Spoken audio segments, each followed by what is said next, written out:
दुनिया की 3 सबसे बड़ी एरोप्लेन। Number 3 Airbus A380। ये दुनिया का तीसरा सबसे बड़ा हवाई जहाज है जिसकी लंबाई 73 मीटर है और इस प्लेन में एक साथ में 555 लोग बैठ सकते हैं। Number 2 Lockheed C5A Galaxy.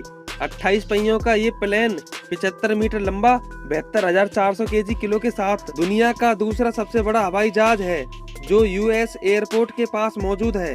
Number 1 एंटोनो 225 मैरिया।